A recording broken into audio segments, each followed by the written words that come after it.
Hi everyone, मैं हूं निखिल और आप देख रहे हैं टेक एंड डिज़ाइन। एक बार फिर से आप सभी का स्वागत है मेरे चैनल में। स्कैमर्स की सीरीज़ का ये थर्ड पार्ट है। इससे पहले मैं फर्स्ट पार्ट में आईसीआईसीआई का एक स्कैम के बारे में बोल चुका हूं, जिसमें एक बंदा आईसीआईसीआई का बंदा होने का दावा करता है। दूसरी सीरीज़ में मैंने आपको एक स्कैमर के बारे में बताया था जो आपके किसी रिलेटिव के हस्बैंड होने का दावा करता है और गूगल पे या फ़ोन पे से पैसे मंगाने के लिए बोलता है। आज की सीरीज़ में आपको बताऊंगा कि कैसे हमारे डर का फ़ायदा उठा करके लोग हमसे स्कैम करने की कोशिश करते हैं। एक बंदा दावा करता है कि वो फेडेक्स से कॉल कर रहा है और उसने एक ऐसा पार्सल देखा है जिसमें इलीगल सामान है और वो मैंने भेजा है किसी दूसरे कंट्री।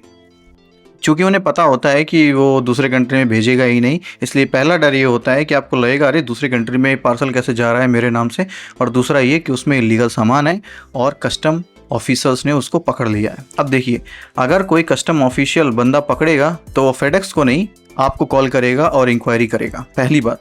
दूसरी बात ये कि उसमें इलीगल सब्सटेंस है, ये फेडेक्स को पहले इन्फॉर्मेशन पता नहीं चलेगी, वो कॉन्फिडेंशियल चीज़ है, वो फेडेक्स को नहीं बताएंगे। और फेडेक्स को इनिशियली इलेक्ट्रॉनिक्स का सामान इसके बारे में पता होता है, उसमें क्या सामान है ये पता नहीं होता है।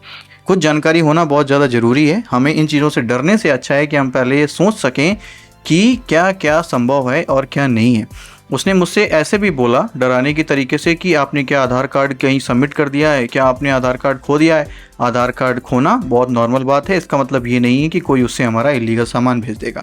आधार कार्ड सबमिट करना उससे भी ज़्यादा नॉर्मल बात है। केवाईसी में हम आधार कार्ड सबमिट करते हैं, नया सिम कार्ड लेने में हम आधार कार्ड सबमिट करते हैं, हम होटल बुकिंग में आधार कार्ड सबमिट करते हैं। तो लेकिन उनके पूछने का तरीका इतना स्पेशल होता है कि आपको लगता है अरे हमने होटल बुकिंग में सबमिट तो किया था, हमने अभी यहाँ पे क्या कहते हैं एक पर्टिकुलर चीज़ हमने सेंड की तो उसमें सबमिट तो किया था। और वो इस तरीके से बोलते हैं कि वो इन्फॉर्मेशन निकलवाने की कोशिश करते हैं। तो आइए सुनते हैं उसकी रिकॉर्डिंग और उसके बात करने का तरीका। My name is Nikhil. Nikhil Sachan, yes. Sachania, SACHAN, yes. SACHAN. Okay, sir. Please hold the line. I will check in the system.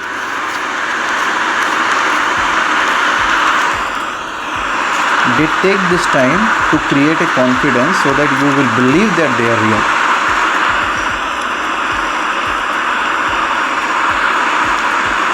Hello? Sorry to keep you waiting, sir. Please confirm your contact number 96. Yeah, this is the contact number. Yes, sir. Sir, I saw an important message on our system. Can I read it for you? Can I, sir? Yeah, you can read. Thank you, sir. Sir, this message informs you date on 13 February 2024. In our system showing your name and your contact number match with the sender. Okay. You sent a parcel with help of our FedEx company from Mumbai to Taiwan. But this parcel was not been sent successfully. That's why you get this call. So do you know anything about this parcel from Mumbai to Taiwan? No, I haven't sent anything. And moreover, I am living in Chennai. I have no idea that in Taiwan I have no Huh? You're from Chennai. You're not from Mumbai also. No, I am not from Mumbai. I am from Chennai. So how can I send any parcel from Mumbai to Taiwan? Understand, sir. Sir, if you're saying like that, you're not send this parcel. Yes. And you're not from Mumbai also. Yes. I am not sure. But maybe someone misused your Aadhaar card information and your contact details to send this parcel. Because this is not a normal parcel that your Aadhaar card. Okay. This parcel contains some illegal stuff. So that's why the Mumbai customs officer seized the parcel. And But sir, how the if you FedEx- really don't send this But how FedEx know that it is a illegal parcel? They have no idea what's because inside the the Mumbai belongings. Customs Department sent a fax. Okay. This parcel contains some illegal stuff. Okay. And your name, your contact number and your Aadhaar card also attached to the parcel. So please contact the customer.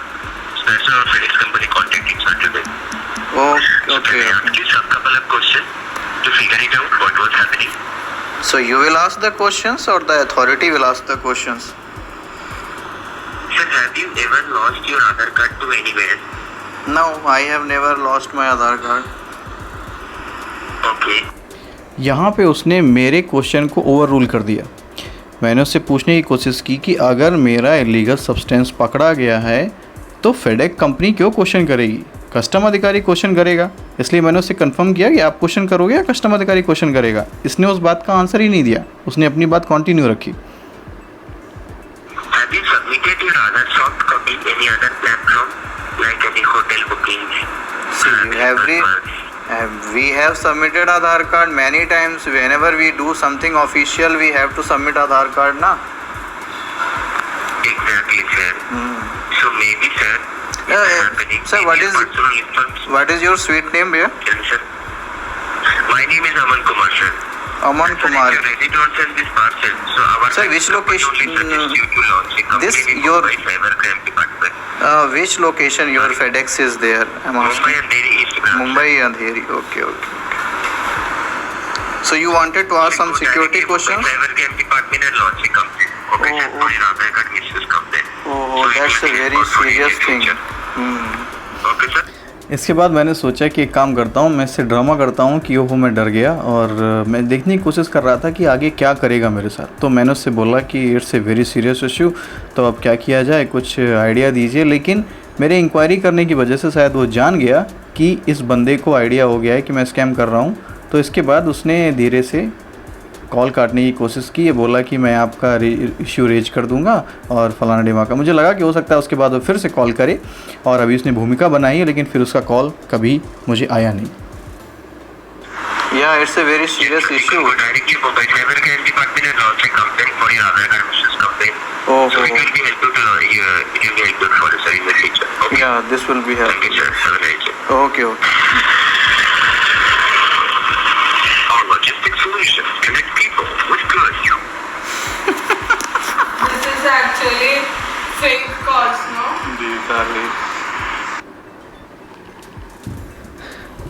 तो इस तरीके की calls आपको भी आ सकती हैं जिसमें वो ये दावा कर सकते हैं कि वो फेडेक्स से हैं या फिर वो अमेजन से हैं, कोई भी हैं।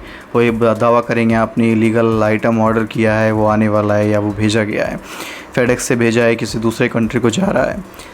आपके साथ अगर ऐसा कभी भी होता है तो आप उनसे बोलिए कि एक काम करिए, हमें कस्टम ऑफिस का एड्रेस दीजिए, हम वहाँ जाकर ये कंफर्म कर लेंगे, पर हम फ़ोन में कोई भी ना तो क्वेरी करेंगे और ना ही किसी चीज़ का पर्टिकुलर आंसर देंगे, कोई पर्सनल इन्फॉर्मेशन नहीं देंगे। कुछ पर्सनल इन्फॉर्मेशन ऐसी होती हैं जो बाहर निकलना बहुत आसान होती हैं। आपका नाम, आपके पिताजी का नाम, आपका मोबाइल नंबर, ये सब चीज़ें बहुत आसान है जानना, क्योंकि आप कई बार नॉर्मल चीज़ों में अपना ये इन्फॉर्मेशन देते रहते हैं और ये पता हो सकती हैं। इससे ये बिल्कुल नहीं है कि कोई बंदा ऑफिशियल है। तो इन तरीके की कॉल से बहुत सावधान रहें। और अगर आपके साथ भी कभी ऐसा होता है और अगर हुआ है और आप शेयर करना चाहते हैं दूसरे के साथ, तो आप अपनी घटना मुझे यहाँ पे मेल कर सकते हैं और प्रूफ दे सकते हैं। इसके बाद मैं सभी लोगों तक आपकी ये बात पहुँचाऊँगा। और इस वीडियो में बस इतना ही, मिलते हैं नेक्स्ट वीडियो में। तब तक के लिए बाय बाय, टेक केयर, आपका दिन बहुत ही शुभ।